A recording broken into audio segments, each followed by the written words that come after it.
Sir ಇದಕ್ಕೆ ಬಿಡಲ್ವಾ ಮೇಕೆದಾಟಿಗೆ? ಅಲ್ಲಲ್ಲ own vehicle ಬಿಡ್ತಾ ಇಲ್ಲ. ಏನು ಪ್ರಾಬ್ಲಮ್ ಇದೆ ಒಳಗಡೆ ಏನೋ ಪ್ರಾಬ್ಲಮ್ ಅಲ್ಲ, ಅವರು ಟೆಂಡರ್ ತಗೊಂಡಿದ್ದಾರೆ. ಓಕೆ, ಮೇಕೆದಾಟನ ಮೇಕೆ ಟೆಂಡರ್ ತಗೊಂಡಿದ್ದಾರೆ. ಓಕೆ, ಬಟ್ ಅವ್ರ ಬಸ್ಸಲ್ಲಿ ಹೋಗು, ಬೇರೆ ಬಸ್. ಅವ್ರ ಬಸ್ಸಲ್ಲಿ ಹೋಗ್ಬೇಕು. ಓನು ಟೆಂಡರ್ ತಗೊಂಡ್ರೆ ಅವ್ರು ಓನ್ ಬಸ್ಸಲ್ಲಿ ಹೋಗ್ಬೇಕಾ? ಎಡಮರಿ ಕಿಟ್ಟ. ಸರಿ ಅಣ್ಣ, ಥ್ಯಾಂಕ್ಸ್. ಮೇಕೆದಾಟವರು ಟೆಂಡರ್ ತೊಗೊಂಡಿದ್ದಾರಂತೆ. ಸೊ ಅಲ್ಲಿಗೆ ಓನ್ ವೆಹಿಕಲ್ಗಳು ಹೋಗಂಗಿಲ್ಲ, ಅವ್ರದ್ದೇ ಪ್ರೈವೇಟು ವೆಹಿಕಲ್ಗಳು ಇದೆಯಂತೆ, ಬಸ್ಸು, ಅದರಲ್ಲಿ ಮಾತ್ರ ಹೋಗ್ಬೇಕಂತೆ. ಒಂದು ಟಿಕೆಟ್ ಬಂದು 80 ರೂಪಾಯಿ. ನೋಡಿ, ಮೇಕೆದಾಟಕ್ಕೆ ಬರೋರು ಓನ್ ವೆಹಿಕಲ್ ಬರೋಕ್ಕಾಗ ನೋಡ್ಕೊಂಡು ಬನ್ನಿ. ಉಚ್ಚ ವೇಗ 60 ಕಿಲೋಮೀಟ್ರ್ ಬಂದಿದೆ.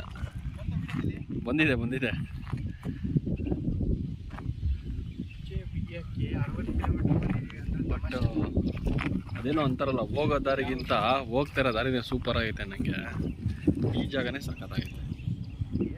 ಏನು ಮಾಡೋದಿಲ್ಲ, ಸುಮ್ಮನೆ ನೋಡ್ಬೇಕಷ್ಟೆ. ನೀನು ಹೇಳ್ದಲ್ಲ, ಉಚ್ಚ ವೇಗ 60 ಕಿಲೋಮೀಟ್ರು ಹಂಗೆ ಬಂದಿದ್ದೀವಿ ಅಷ್ಟೆ.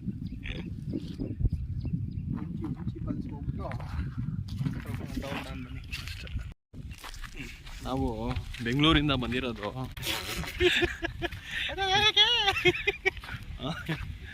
ಬೆಂಗಳೂರಿಂದ ಬಂದಿರೋದು ನಾವು.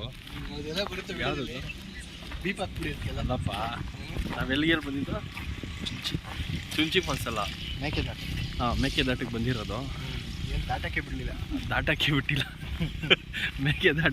ಮೇಕೆ ಮಾತ್ರ ಮೋಸ್ಟ್ಲಿ ದಾಟದ ಅನ್ಸುತ್ತೆ, ಮನುಷ್ಯರು ದಾಟ. ಅದಕ್ಕೆ ನೋಡಿ, ಪ್ರೈವೇಟ್ ಬಸ್ ಇಟ್ಬಿಟ್ಟು ಟೂರಿಸ್ಟ್ಗಳಿಗೆ ತೊಂದರೆ ಮಾಡಿಕ್ಕವ್ರೆ.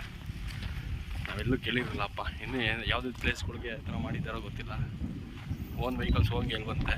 ಬಟ್ ಅದಕ್ಕೆ ನಾವು ಹೋಗ್ತಾ ಇರೋ ಜಾಗನ ಎಂಜಾಯ್ ಮಾಡ್ಕೊಂಡು ಹೋಗ್ತಾ ಇದ್ದೀವಿ.